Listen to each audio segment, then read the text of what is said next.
Hey, I'm Sarah, and this is the Goddess in Training podcast. This isn't about being perfect or polished or having it all figured out. This is about what happens when you actually start listening to your body, your intuition, your patterns, your truth. I'm asking big questions and having real conversations, sometimes messy and sometimes magical, with people who've lived through it, grown through it, and still don't have all the answers. If you've ever doubted yourself, betrayed your gut, or wondered if you're the only one, you're not. Let's talk about it.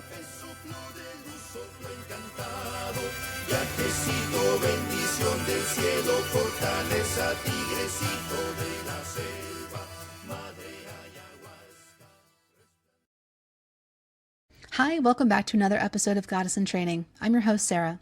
Today's conversation is one I've genuinely been looking forward to because we're talking about something that's been showing up again and again on this podcast lately. Paradox.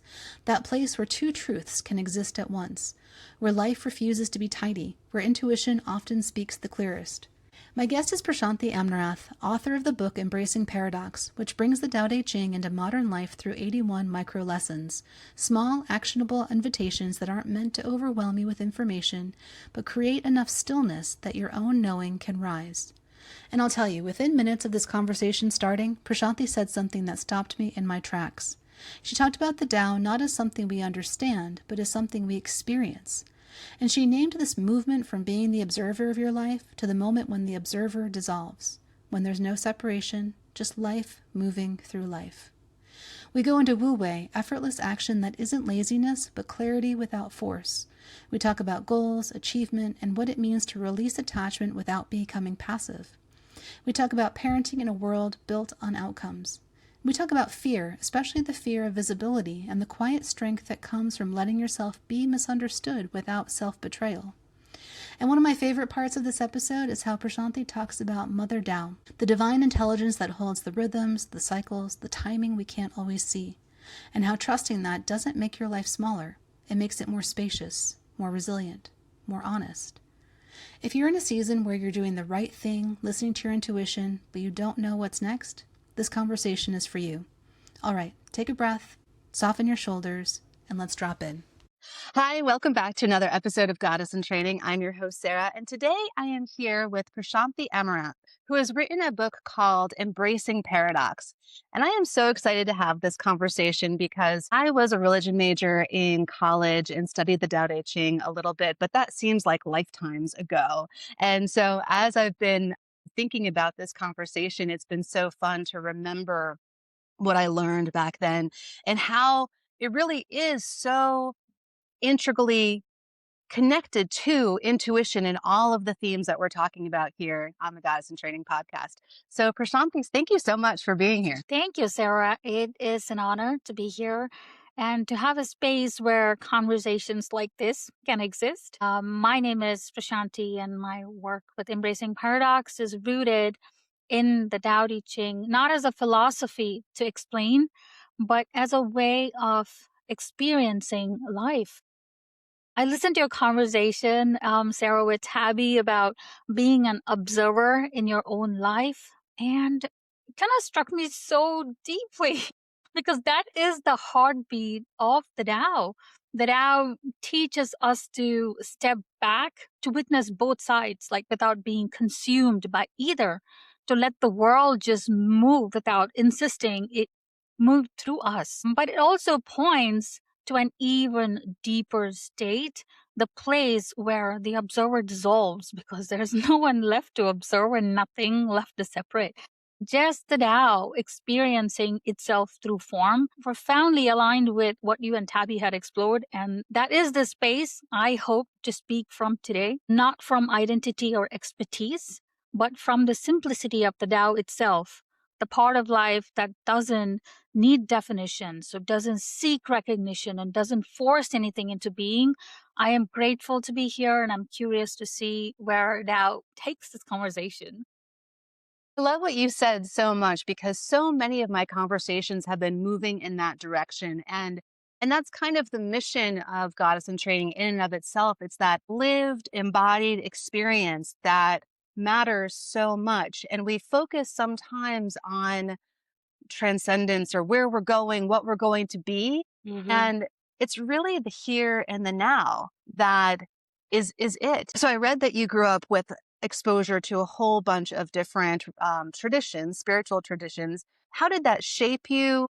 And how did that get you to land on the Tao Te Ching in and of itself to focus on? So when you grow up with multiple belief systems, right, something subtle but profound just happens. You start to see that certainty is often a matter of perspective, but curiosity is universal. Instead of clinging to one explanation of reality, you watch sincere people hold completely different truths with complete conviction, and that does something to the mind.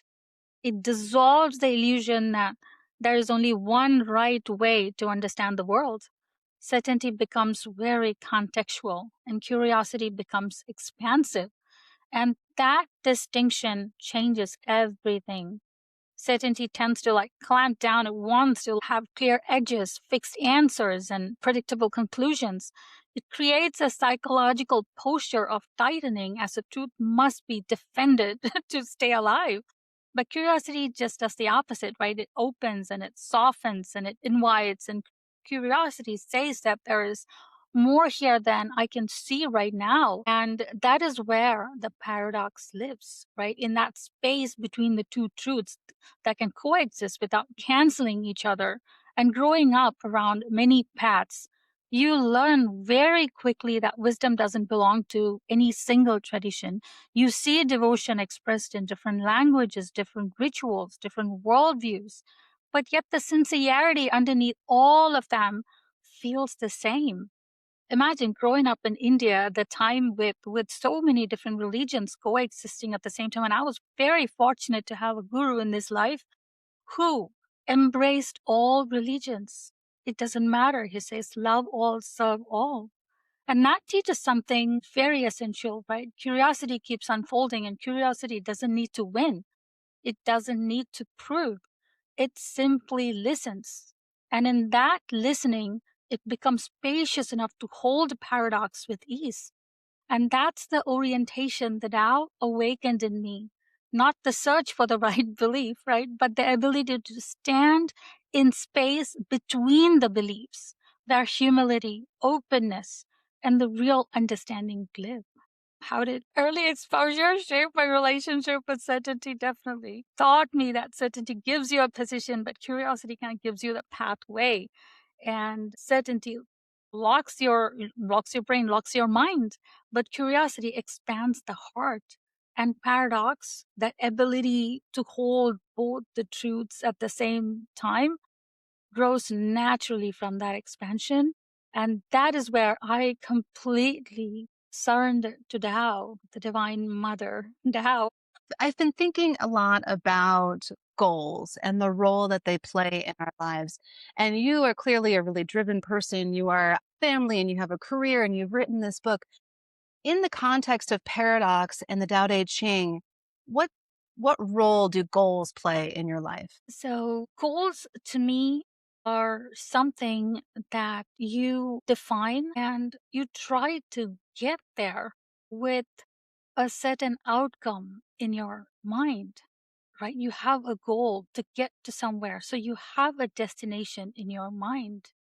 But what Taoism says is release that attachment to that destination and let go of that. And that part really resonated with how I viewed Tao as, like you said, I was a very goal oriented person. I wanted to get there. I wanted to reach. I was a topper in my school. I graduated with great rank at the university, and I got the job and I climbed up the ladder, and at the end I felt like there was something that was missing. There was a gap that I couldn't fill. And all of that is because my attachment to the outcome. And one of the biggest misunderstanding about letting go of outcomes is a fear that it'll make us passive, as if like releasing our grip means releasing our effort. But I want to quote verse 40 of Tao Te Ching that gives us a very different picture.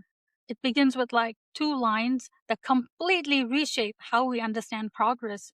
It says return is the moment of the Tao, yielding is the way of the Tao. The Tao doesn't move in straight lines. It moves in circles. Expansion, contraction, forward motion, the return, effort, and rest, just like tides, just like seasons, just like how our own inner lives. So loosening that attachment isn't abandoning effort, right? It's honoring the natural rhythm of things. Attachment comes from believing progress must always be linear, that more effort should always produce more results. But the Tao teaches that sometimes the most meaningful forward moment happens through returning, pausing, and yielding. And yielding here doesn't mean weakness, it means responsiveness, like knowing when to act and knowing when forcing would actually take you further from alignment. And it's that wisdom, and that wisdom arises from holding that paradox of both the truths.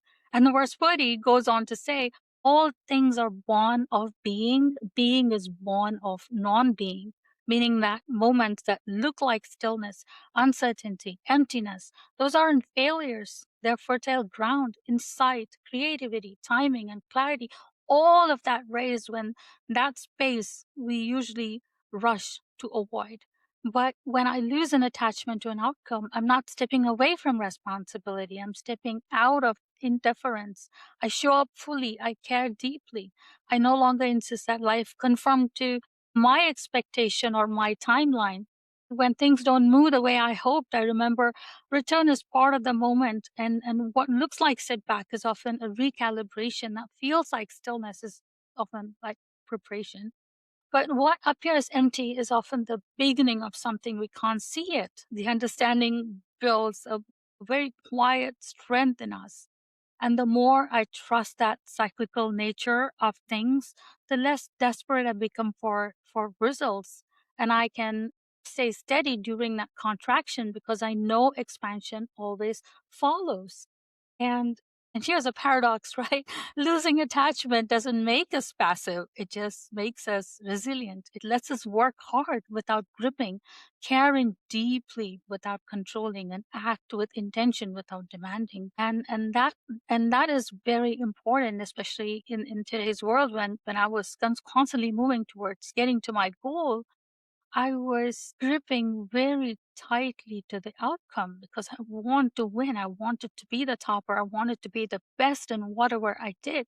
But once I started losing that grip on the outcome, I would show up without the pressure, without the noise around me. And that was the lesson that I got from Tao Te Ching and learning Tao, is just holding in that space and show up in the best version possible, but without having to control the outcome.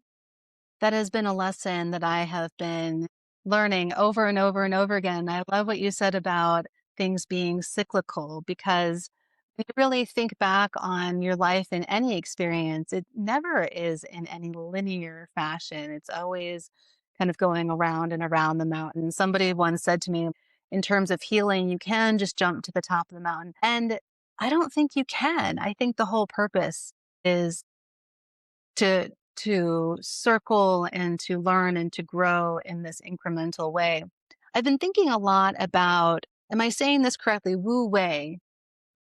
Wu Wei. Wu Absolutely, Wei, yes. the Tao concept of effortless action. And you were just speaking to this in some respect, but the way that I'm understanding it, it's just so closely tied to intuition, because we talk about intuition in a way where Hmm. you get into a flow and you're listening to that inner voice that is very, very quiet. It's not the logical, it's not the goals, it's not the laundry lists. It's when you have a feeling that something is right or wrong, or that you're supposed to move in this direction, with trust, you just listen to it. So talk more about your understanding of Wu Wei and how that may or may not connect to your understanding of intuition. Absolutely. When people hear Wu Wei, it means effortless action. They often imagine doing nothing. But in Tao, Wu Wei is not passivity. It's clarity without force. And I want to quote verse 20 of Tao Te Ching that says, stop wasting energy on what doesn't matter. Why fear what the crowd fears? The Tao even says, let people misunderstand you, because Wu Wei is the courage to be misread without self betrayal. It's the discipline of not reacting to every opinion, not performing alignment, not forcing clarity, but kind of reshaping yourself to match that moment. And when you do that, you are directly guided by the Mother Tao. And that's why they say you're sustained by the divine Mother Tao, meaning effortlessness isn't laziness, it's the trust. Wu Wei is acting from that trust. When you act from that point of trust, that is where the intuition lives. That is exactly where you do what you're meant to do. And how do you do that? By being that authentic version of yourself. Like, why chase approval? The Tao was asking, what are you carrying that isn't actually yours? Like we talked about in parenting, leadership, tech. We are constantly judged, measured, and evaluated. But Wu Wei begins the moment you stop outsourcing your inner authority. And sometimes Wu Wei means stepping in, sometimes stepping back. And how do you know that? How do you know when to step in and when to step back? When you're aligned with the Tao, the Mother Tao would guide you. And you need to have that trust, that surrender. And sometimes doing nothing externally while staying like deeply present internally, working without gripping, parenting without controlling, leading without dominating. It's not that you stop caring. It's just that you stop forcing. The more I trust that the Tao is holding me, the less I need to prove that I'm holding everything together. That's Wu Wei. An effort that isn't heavy, action that isn't reactive, moment that raises from alignment, just alignment, not any kind of strain.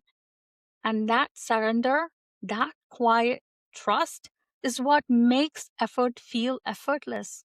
And imagine our lives, we would be living the ideal lives if we were to like do any work without the effort.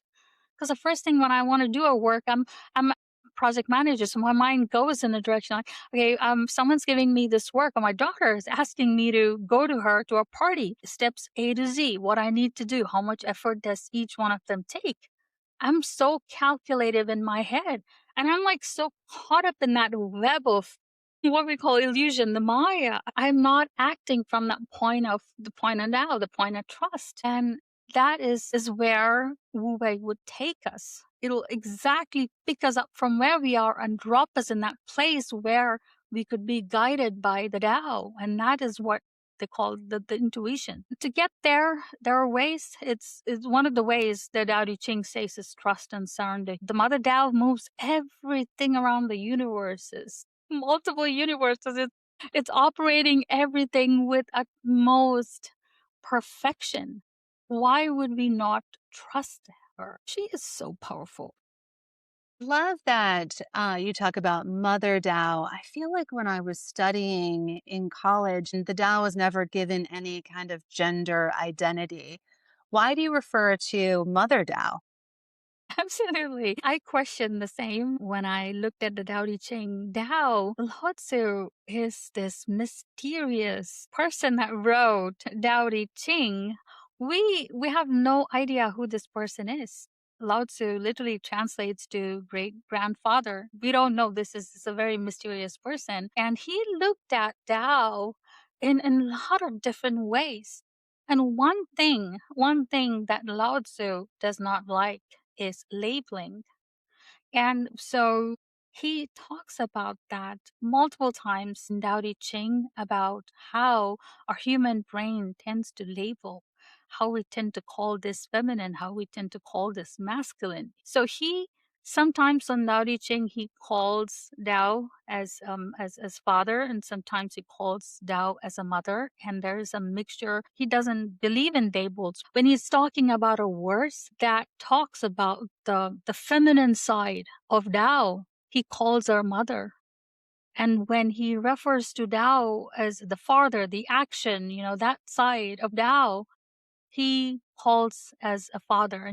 You see that the feminine and masculine, both of them just intermingling in Tao, and he presents it to us as a yin and yang, both feminine and masculine together, and how they balance each other out in the most beautiful way when he basically talks about the feminine and masculine inside our own body. Because we are made of both feminine and masculine. I could be feminine outwardly, but I have both the feminine and the masculinity in me. And when they both are in perfect harmony, and that's the Shiva and Shakti when we call, it's when they come together, they meet in that place, and that's the place of being in Tao, being in alignment with Tao, when the femininity and masculinity gets balanced, and that's the place where Tao is. Tao is in between things. Tao's always in between things. It's never this or that. So when both of them come together, and that's the place of Tao, that's where Tao Te Ching originated from. So, one thing that I was thinking about as you were talking is being a parent and watching my children go through traditional schooling. And it kind of makes me think about all of the structures in our society in general. And they're so kind of the antithesis of the Tao in so many ways. How do you approach parenting? And especially, I don't know if your daughter goes to public school, but it's so goal oriented. And my daughter, at least, gets so fixated on grades and achievement. How do you integrate these ideas into your parenting? Parenting has been one of my venues for practicing spirituality, because it doesn't matter how you show up to the outside world. Of course, you need to be in a certain way, but what's more important is how you show up at home with your family, with your spouse, with your child. It is so important that she sees me as an example, and I should practice what I preach. And that is something I follow in parenting. So if I want her to be a certain way, I would first be that way. Uh, Say if I want her to be disciplined, want her to have a schedule, I need to have a schedule to start with. And I don't believe in schedules. That makes me the worst parent that in a conventional setup, and especially with the goals that the kids have these days. And it feels very overwhelming for anyone. There is a practice that we can follow that shift you from into another state within, or even less than a minute. But what I really think that the parenting part that Tao Te Ching talks about is how we should stay detached. Like we talked about detachment a little while ago, and definitely try to stay detached from the results. And the kids should give their best without holding on to that attachment on their grades. So it is kind of falls in a very gray line, because we as a parent, we fear judgment, right? Judgment is something that really gets in our way from being the best parent, because we don't widen our perceptive when it comes to aligning with the Tao while parenting. And another way to do this is when you try to embrace the paradox, because paradox is the doorway to the Tao, and Tao Te Ching is entirely built on paradox. And when you embrace the paradox, that I can be in both the states at the same time. I can be grateful and exhausted. I can be fulfilled and I'm longing for something deeper. So you stay at the place where you let both the possibilities stay together in alignment. So in a way, this teaches the kids to embrace the paradox as well, because embracing paradox is not just limited to a certain age group. It is for every age group, and a child could learn paradox at a very young age, so they can embrace both sides and be not affected by whatever happens outside in the outside world, and have the confidence, that faith, and that surrender that yes, the Mother Tao is going to care for us. And that is a place of clarity that we should instill in ourselves first before we preach that to our kids. And that's something that I keep telling my daughter often, because she is part of most of my studies that I do with Tao Te Ching, and I do explain it to her, and it would make her understand, and she's definitely grown. Luckily, she comes from a place where she doesn't get pressured by the outside world, and that has helped me a lot with my parenting in a way that surrender and trust plays such a huge role. So, in your book, you break it down into 81 micro lessons that are Mhm. small and actionable. Why did you approach it in that way? And then, thinking back to the example of your daughter, what is one small micro lesson that you would impart upon a young person, a child who's struggling with attachment to something like grades? So when people ask why Embracing Paradox is written in 81 micro lessons, I always come back to the verse 47 of the Tao Te Ching, because it reveals how wisdom actually works. Verse 47 says, "You can understand the world without stepping outside your door. You can grasp the Tao without looking out the window. The Tao is pointing us inward." In a world that constantly pushes us to like consume more information, more perspectives, more noise, this verse says something radical, right? The more you chase understanding externally through accumulation, they arrive through presence, like stillness and inner clarity. And that's why the lessons are small. Each micro lesson is not like meant to inform, it's meant to kind of reveal. It creates space instead of like filling it. It invites you to like stop seeking and start listening. And you read one passage, you pause and you let it settle, and then you stop. That stopping is the practice. And the verse 47 warns you, the more you explore, the less you understand. So each lesson knows when to end. It kind of refuses to like overwhelm you. Trust your inner knowing. And 81 micro lessons mirror the rhythms of the Tao itself: subtle, cyclical, inward moving, and real understanding doesn't rush, right? It returns. It folds quietly without force.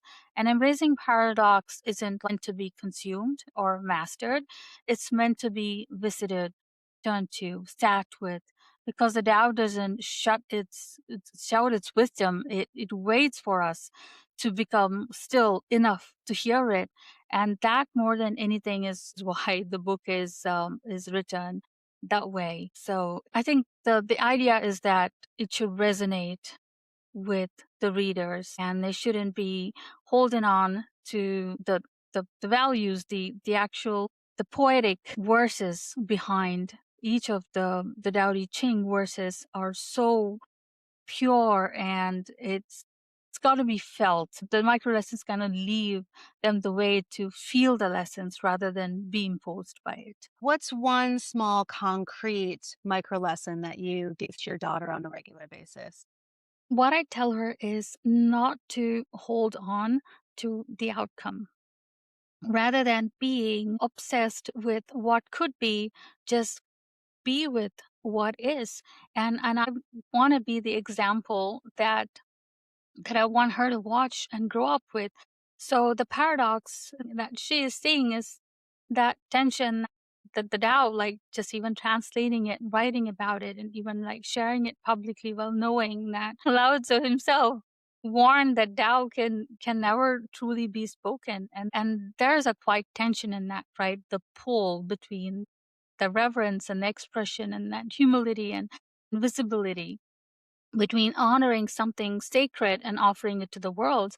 And if I have to talk about a certain verse, I would definitely bring up the verse 49. And it says that the sage has no fixed mind. To the good, he is good. To the unkind, he is also good. The teaching is simple, right? Stay sincere, stay flexible. Don't cling on to rigid ideals, not even the spiritual ones. Tao doesn't like ask us to disappear.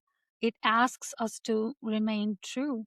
And that softened everything for me.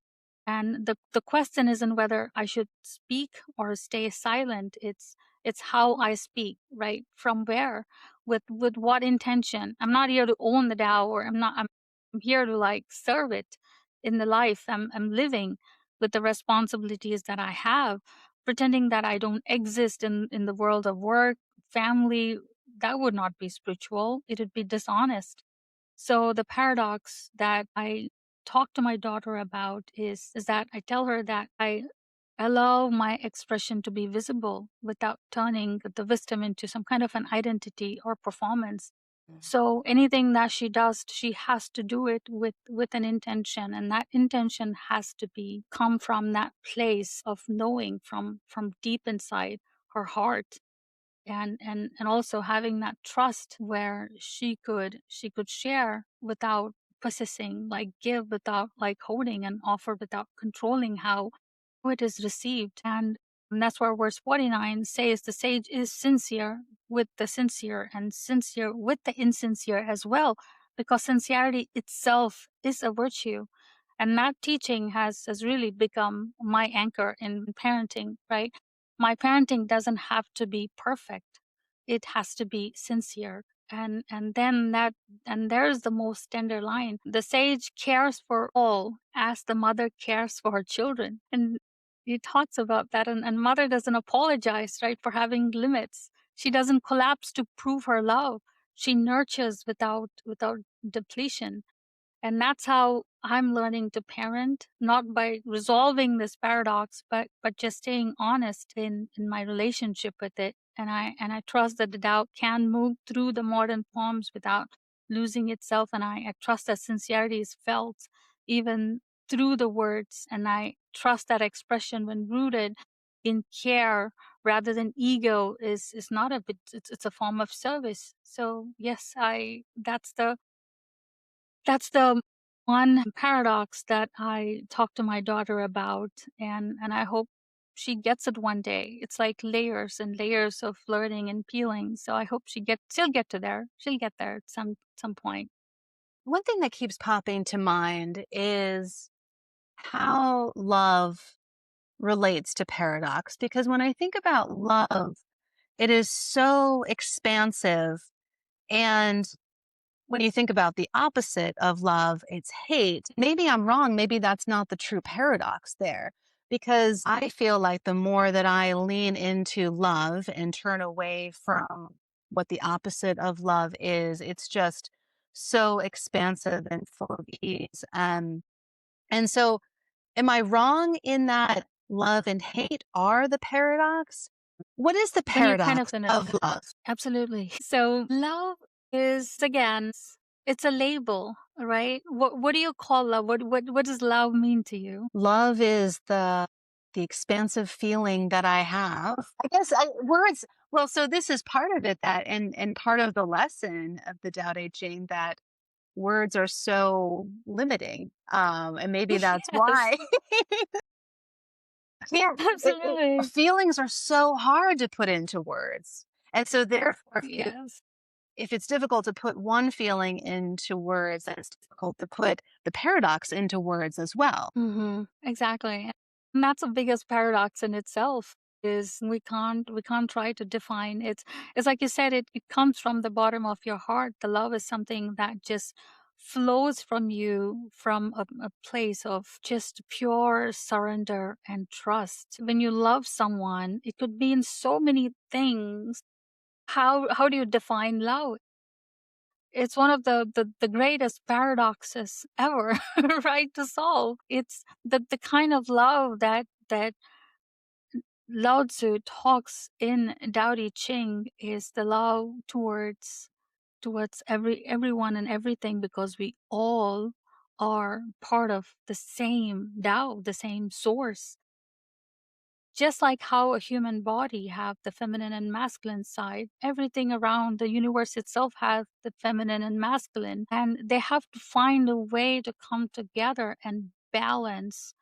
And that is what the love does. And love, the ability to love, is spreading that pure energy around, and that energy is directly sourced from the Tao. It's not emanating from you individually per se. It's all part of that great source Tao. And that's why Lao Tzu he doesn't talk about, I'm not sure, 2,500 years ago, I'm sure there were marriages and there were cultures even before believed in all of that. But when we talk about that kind of love, it's again, it's labeling, and that's what Tao doesn't agree with. And it gets very tricky to start categorizing our love into different types of love. And that's where the paradox begins, right? To stay in between that space where you understand your capacity to love someone, and then you know where you stand with that person. There's no lying, there's no wall. The wall's thin when there's love between the two people. Mhm. And that definitely is the paradox um in Tao. I work a lot with people who are in transition, whether it be a career transition, relationship transition, then the major transitions of life and birth that we all experience. How is paradox and the teachings of the Tao Te Ching, how are they helpful in moments of transition? Paradox is the doorway into the Tao, right? The Tao Te Ching is built entirely on paradox, softness and strength, action, non action, fullness and emptiness, being and non being, not because Lao Tzu wanted to be poetic, but because life itself moves through these opposites. Truth doesn't live at the extremes. It lives in the meeting point between them. And here's that beautiful irony, right? The more chaotic, overstimulated, and outcome driven our world becomes, the more essential like these ancient paradoxes become. We live in a time obsessed with certainty, speed, optimization, and control. And that is a pressure to have answers, to fix ourselves, to upgrade constantly. But the Tao offers a direct challenge to this mindset. The more you force life, the more rigid you become. The more you soften, the more life aligns. And paradox is the remedy to the world that insists everything must be solved, named, perfected. Instead of like collapsing into one side, paradox invites us to allow truths, two truths at once. Like I can be grateful and exhausted. I can be fulfilled and longing for something deeper, and I can be strong and tender. I can be clear and open to not knowing. And this shift from resolution to allowance is what the Tao teaches over and over again. When Lao Tzu speaks of emptiness creating usefulness, of softness overcoming hardness, of the sage acting without claiming credit, he's showing us that wisdom arises from holding opposites without forcing them into one fixed interpretation. So paradoxes is how the Tao restores the balance. It Mhm. softens the nervous system. It widens our perception. It dissolves the need for control. It turns struggle into some form of spaciousness. And when that spaciousness appears, something profound happens. Life just becomes workable again. Like not because these contradictions have vanished, right? But because we are no longer fighting them. And that is why embracing paradox exists. Like it's not to offer more concepts to master, right? But to point toward a way of being that mirrors the Tao's own nature of being open, fluid, empty, receptive, unfixed, quietly powerful. And paradox is not a problem to solve. It's the path home, the path that has always pointed to, like in the world that pushes us towards singular answers. Paradox reminds us that wholeness is found only when we allow life to include everything, include both the positive and the negatives in life together. And that is why paradox is so essential, especially during the crisis, because it lets you comfortably be in that middle space and hold you down there until that solution arises within you, not by forcing, but just from within you, from that space of the intuition, from that space of Tao. That really resonates with me. I work with so many people and talk with so many people, and experienced this in my own life where many women, especially, have gone through really difficult traumas in recent time and are now awakening to another way of being. And what I hear over and over and over again is I know I'm doing what I'm supposed to be doing. I'm listening to my intuition, but I don't know what's next. And I don't know exactly what steps I'm supposed to take. Listening to you is making me think, well, maybe that's the point, actually.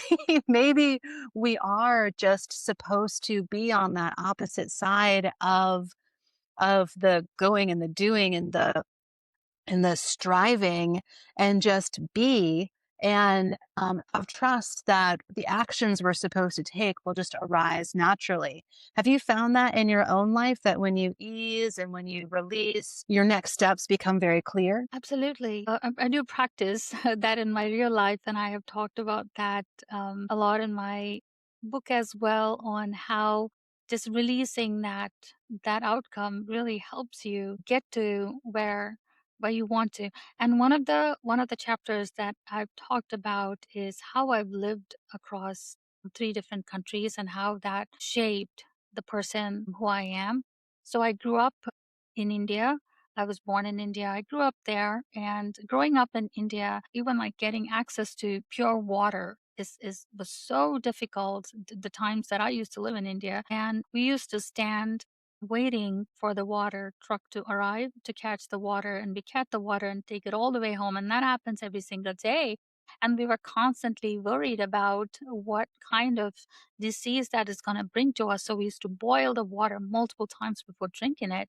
And when I moved to the United States, I was like, when you open the tap and you get fresh water, and it felt absolutely amazing. I was so excited to have clear, clean water just coming out of my tap. And then I got married, and my husband was Australian, and I moved to Australia. And there, I saw how beautiful their healthcare system worked. They worked so much in harmony. People supported, and when I first went to the hospital in Australia, I went into an emergency and I came back, no questions asked, no insurance cards, no dollar, nothing. I didn't have to pay a penny. It was so seamless just getting out of the hospital. And then I started comparing in my head, because when I moved to another country, I always feel like that country is better than the one that I came from. So I would constantly compare to which is okay. I have three options now. I could go back to India, I could go to Australia, I could go to the United States. I'm constantly analyzing them and trying to see which is the best country for me. And at this point, I've left it. I've just let the right answer just raise from me, from that space of intuition, and I'm just living where Tao takes me, and I'm just going with the flow. I don't try to control on where I want to move, what my next step's gonna be. I'm just living it. I'm just letting it all just pass and and and just embracing it. So my relationship with the emotion has definitely softened. Instead of dramatizing them or suppressing them, I began doing something much simpler and speaking the truth in just honest words. I am Mm, sad, I'm here. I'm happy. I'm afraid, I'm tired. No story, no justification, no performance, just the truth. Just expressed gently. And here's the paradox, right? When emotions are like just allowed to exist without exaggeration and without suppression, they lose their power to control us. They move, they teach, they pass, they leave, they kind of leave the clarity behind. Paradox has really helped me to let go of the needing my feelings need to be validated or understood by others. mm, And when emotional expressions align with your inner truth instead of an external approval, like something stabilizing just happens inside. And the Tao teaches that anything forced just cannot endure, right? So why should we force our emotions to be anything other than what they are? Like mm, now when something intense happens in me that I have to make a decision together, like I don't try to like hold it all together perfectly. I don't collapse into it either, and I just let it move through me. just naturally, like wind, like rain, like every cycle that the Tao describes, right? The balance allows emotions to complete their cycle. And this to me is emotional freedom, not the absence of these strong feelings and making me to decide, but it's the ability to meet them without force, to let them come, to let them go, and to trust that nothing we feel is really meant to last forever. Find that in order for me to fully trust, I really have to let go of fear to a great extent and really only utilize fear as the thing that needs me to move immediately. Any kind of fear of something that is related to movement in the here and now, I try to release because it's not informative. What role does fear play in your life? Fear, again, when our when we have the capacity to hold both the truths together, and when you have that trust, when you have that surrender to Tao, it is it is very natural for the fear to like just disappear and go. But the challenge is to get to that place of being in alignment with Tao and to let the grip of the fear move away. Is very essential for us to start implementing or embracing the paradoxes, just soften it. Like we don't have to get to a point A to point B in one step, in one big leap. We can make it happen with one small step, 1% of softening within us. That has really helped me to release the fear, because this fear of public speaking and the fear of being visible is the biggest fear that I have. And I'm a very private person. You could literally find nothing about me out on the internet because I'm so private. I don't even have an Instagram account, or um, um I don't want to express myself out there. But this ability for me to come out and be open in a podcast episode, this was a big leap of step that I had to take. And yes, there were fear, and I did address them in ways where I don't control how anybody that's listening to me would react to me speaking. I would let that fear go, because when I have that expectation that the people that are listening to me are going to like me, at that point I'm just giving up that attachment to the outcome. And loosening attachment just doesn't make us passive, right? It makes us resilient. It makes us fight back and come back again with a better clarity and with recalibrated mindset. And that has really helped me. Paradox has helped me really loosen this fear of being visible and opening up about myself and my life in an open forum like this. Well, I'm so glad you are opening up because you have such a beautiful story and you can tell how embodied the Tao Te Ching is inside of you. And I think talking to you, I definitely can feel it. And it's a transmission that's not just through words, it really is feeling. So I'm just so grateful. If there's one takeaway somebody can have in reading your book, what would be the most important thing that you would want people to learn? If readers take just one thing from embracing paradox, and I hope it's this: life does not ask us to choose between the opposites. It asks us to hold them. We are taught very early, right, to split our experience into sides. Is it a failure? Is it a success? Was it a strength or softness, certainty or a doubt, light or dark? And so much of our suffering just comes from believing that we must stand firmly on one side in order to be whole. But the Tao teaches something far more compassionate and far more true. It teaches us that wisdom doesn't live at the extremes. It lives in the space between. You can be strong and tender. You can be evolving and still enough. You can feel lost and deeply guided at the same time. You can act with intention and release the outcome. When we stop forcing ourselves to collapse into one identity, one answer, one narrative, something loosens inside us. The body softens, the mind quiets, and the deep intelligence has room to surface. That pause, the pause where both truths are allowed, is where clarity begins to rise on its own. Not the sharp clarity of certainty, but the steady clarity of alignment. That pause is where the compassion expands, where judgment dissolves, where effort can turn into ease.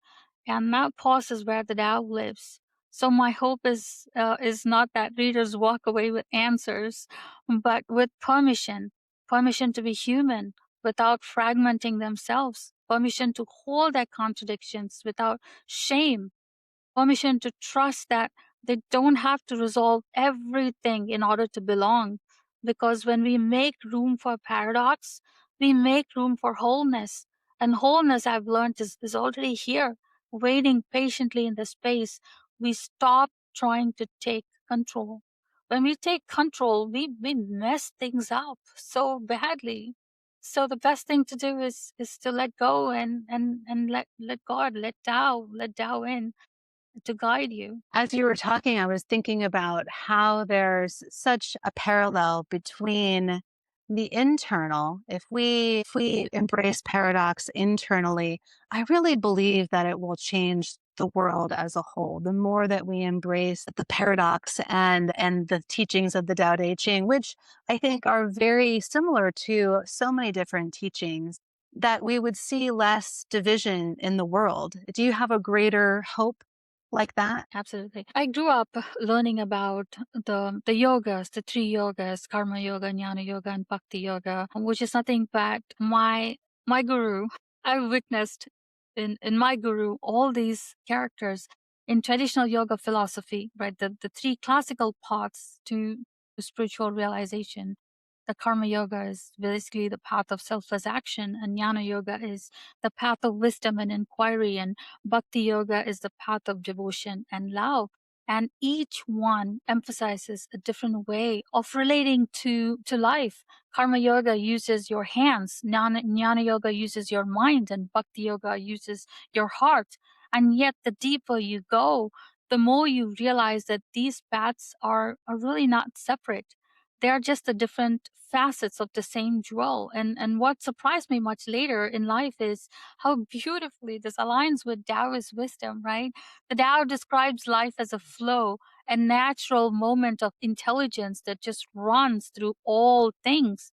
But when we align with that moment, we find harmony. When we resist, we kind of suffer.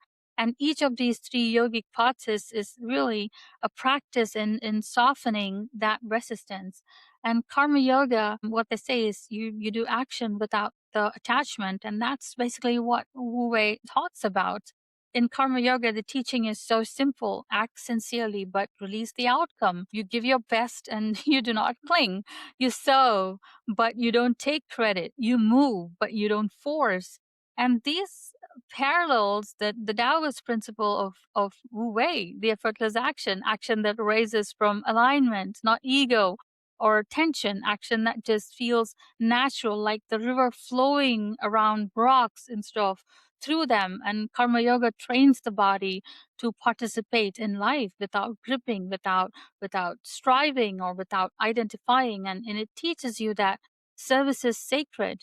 And when you release attachment, the work becomes joy. Those parallels really make a huge impact when especially when I grew up with these multiple cultures and I knew what was going on in their world. And there was a sweet spot where all these different cultures, Sarah, meet and talk and exchange ideas. And that is the spot that I was unintentionally put in to understand.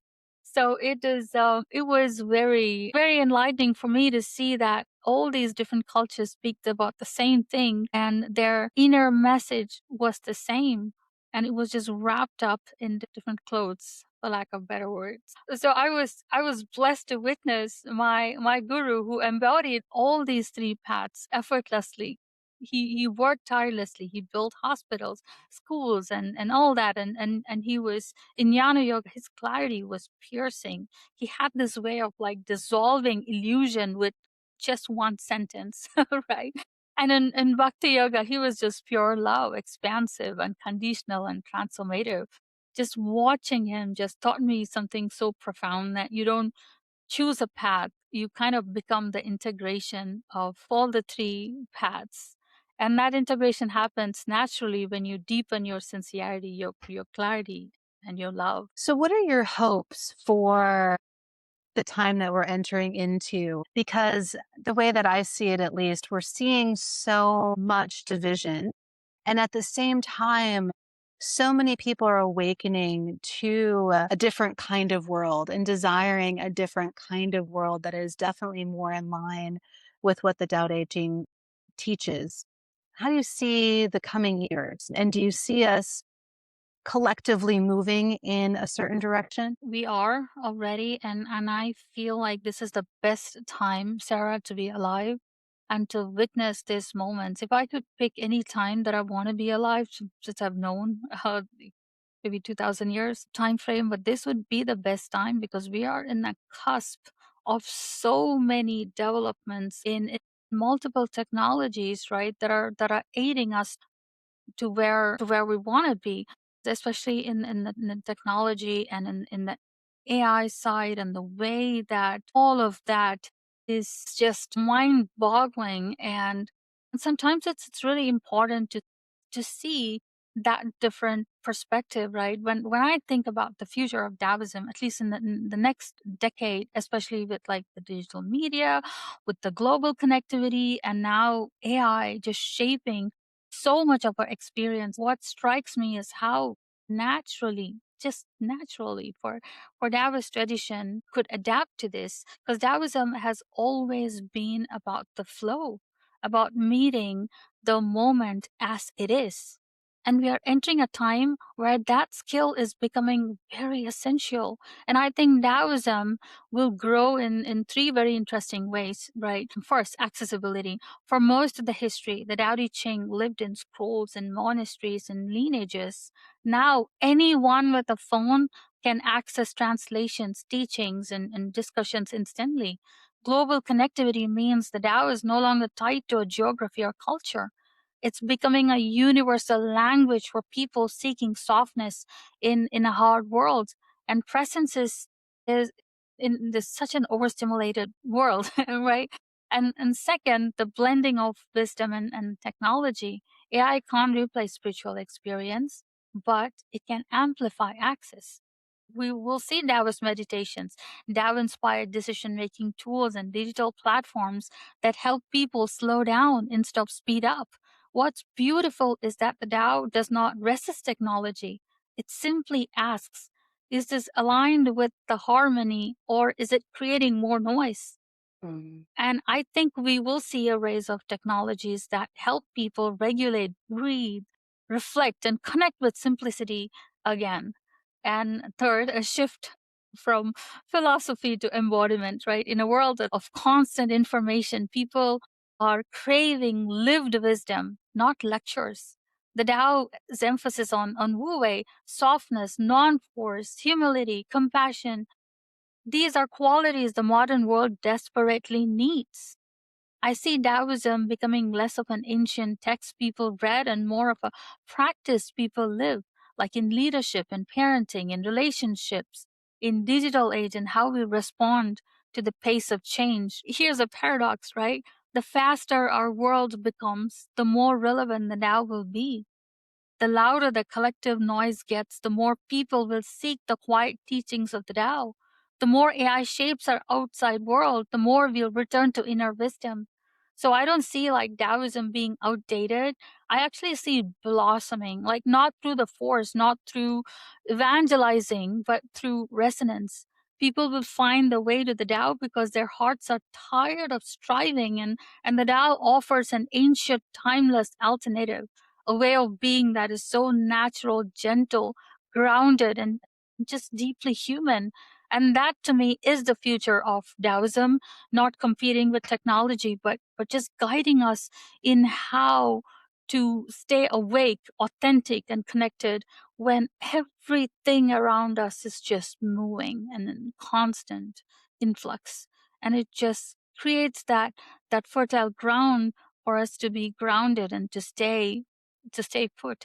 So Prashanthi, I just got chills with what you were saying, and I can almost feel the presence of Lao Tzu in a way, in that I feel like he he may have had a knowing that the Tao Te Ching wasn't going to be something that was going to be embraced right away, and that wasn't the intention either, right?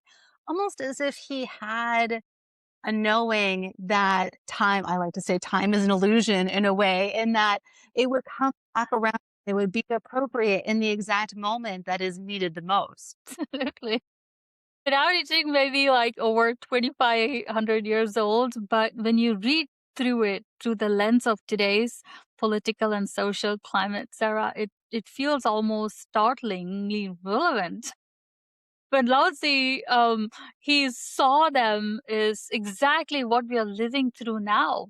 And that wisdom he offered speaks directly to the tension, the division, the intensity that we are experiencing as a society. One of the core teachings of Tao is that when we lose our connection to the way, to the Tao, we begin to overcorrect.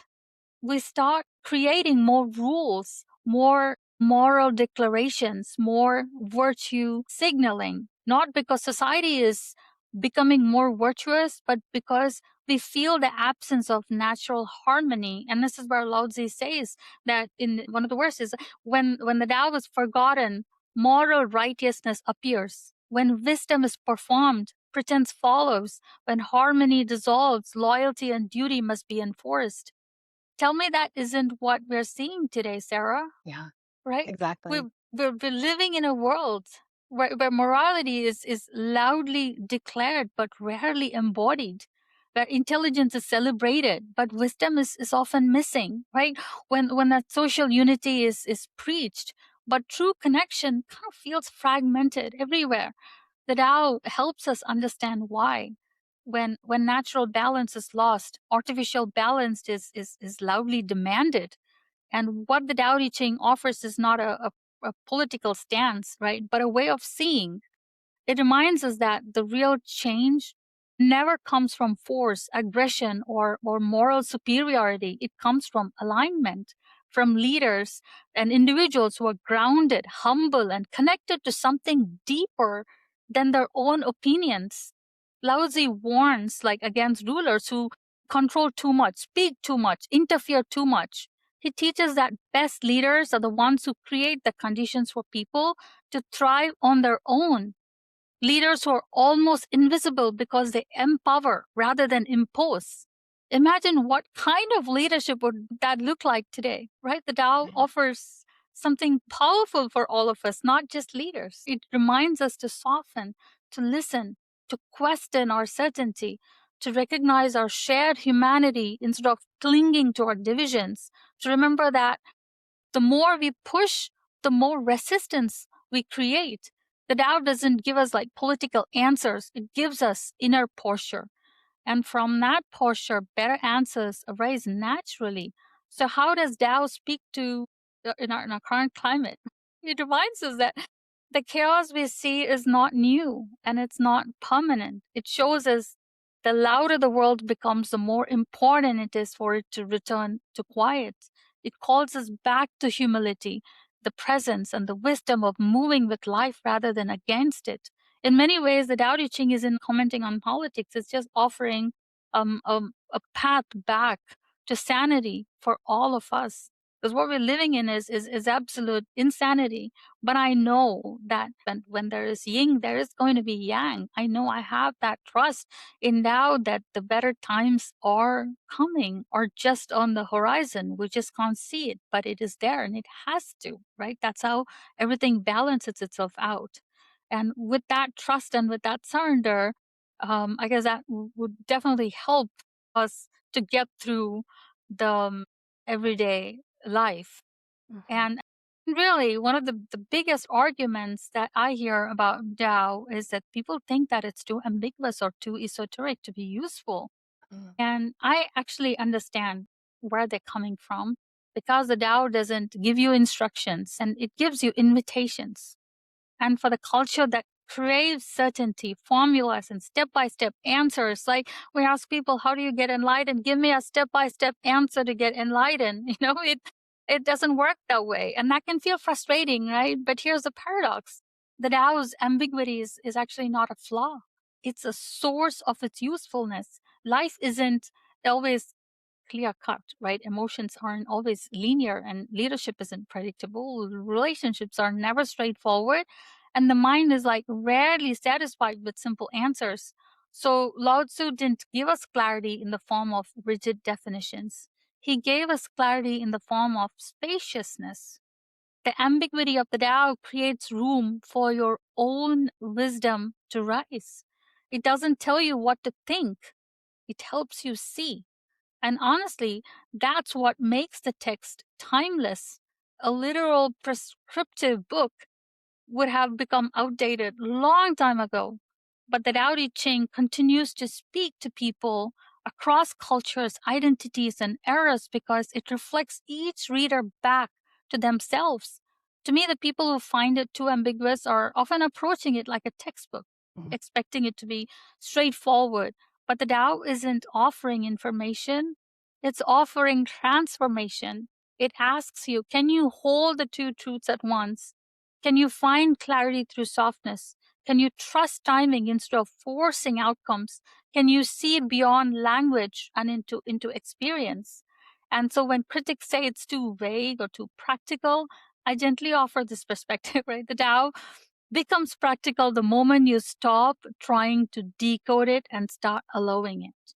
When you read it slowly, when you feel into it, when you let its paradox sit in your body rather than your mind, suddenly it's the most helpful text in the world. It becomes a mirror, a companion, a way of moving through life with less resistance and more grace. Yeah, Tao is ambiguous. Yes, absolutely. It's ambiguous. And then thank goodness it is, because that ambiguity is what allows it to meet each of us exactly where we are. And that's a beautiful, beautiful part of Tao Te Ching and the paradoxes. Prashanthi, I agree with you that I wouldn't want to live in any other time, and to be in this world right now, as challenging as it is, to be able to witness this rebalancing, both internally with individuals and collectively, is just such an amazing gift. And I'm so grateful to you for writing this book and for having this conversation. Thank you. Thank you. It's an honor for me to be here and to just be my authentic self. So yeah, thank you. Thank you for creating this platform, Sarah, for people, very ordinary people like me to come here and to get our voices heard. It means a lot. Thank you.